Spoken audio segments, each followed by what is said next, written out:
In the 17th century, there was still some hope that even if the Earth was not the center of the universe, it might be the only world.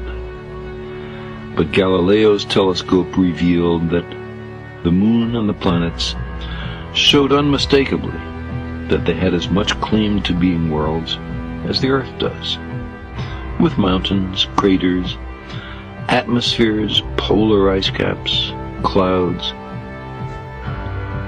Well, some hoped, even if the Earth isn't at the center of the universe, the Sun is. The Sun is our Sun. So the Earth is approximately at the center of the universe. But by the 19th century, observational astronomy had made it clear that the Sun is but one lonely star in a great self-gravitating assemblage of suns called the Milky Way galaxy.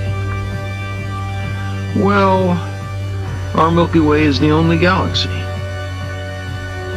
The Milky Way galaxy is in fact one of billions, perhaps hundreds of billions, of galaxies notable neither in mass, nor in brightness, nor in how its stars are configured and arrayed.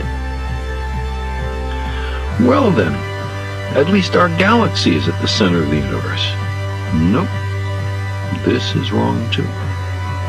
There is in fact no center to the expansion, no point of origin of the Big Bang, at least not in ordinary three-dimensional space.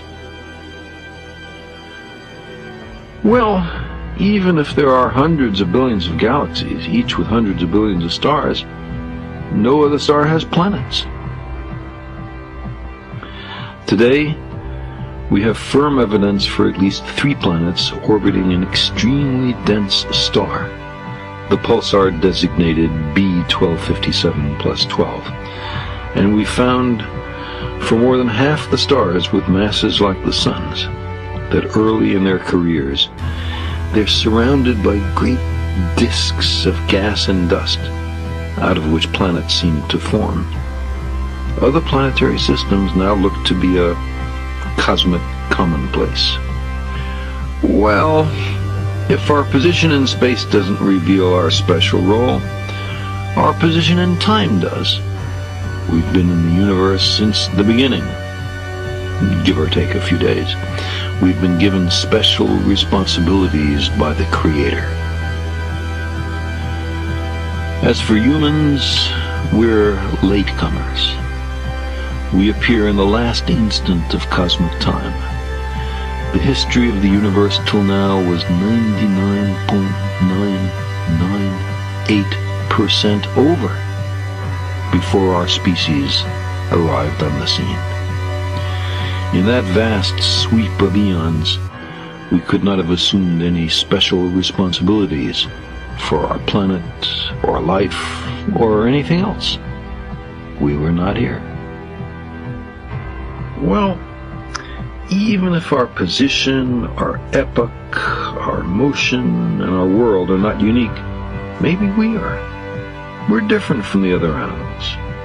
We're specially created. The particular devotion of the Creator of the universe is evident in us.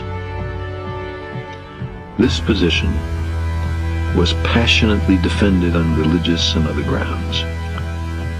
But in the middle 19th century, Charles Darwin showed convincingly how one species can evolve into another by entirely natural processes, which come down to the heartless business of nature saving the heredities that work and rejecting those that don't. Man, in his arrogance, thinks himself a great work, worthy of the interposition of a deity.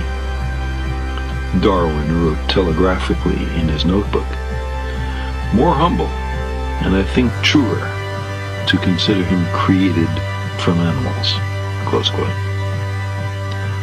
Well, even if we're closely related to some of the other animals, we're different, not just in degree but in kind, on what really matters: reasoning, self-consciousness, tool-making, ethics, altruism, religion, language, nobility of character. While humans, like all animals, have traits that set them apart, otherwise how could we distinguish one species from another? Chimps reason, are self-conscious, make tools, show devotion, and so on. Chimps and humans have 99.6% of their active genes in common. Okay, maybe we're not much. Maybe we're humiliatingly related to apes, but at least we're the best there is. God and angels aside, we're the only intelligent beings in the universe. But the simple fact is that we have not yet found extraterrestrial life. We're in the earliest stages of looking. The question is wide open. If I had to guess, I'd guess that the universe is filled with beings far more intelligent, far more advanced than we are. But of course, I might be wrong. Such a conclusion is at best based on a plausibility argument derived from the numbers of planets, the ubiquity of organic matter, the immense timescales available for evolution, and so on.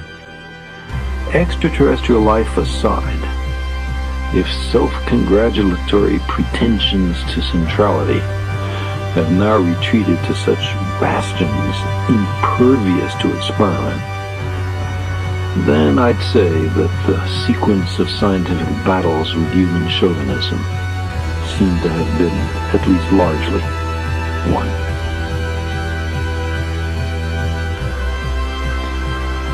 But most of the debates have now been settled decisively in favor of a position that, however painful, can be encapsulated in a single sentence. We have not been given the lead in the cosmic drama. Perhaps someone else has. Perhaps no one else has. In either case, we have good reason for humility.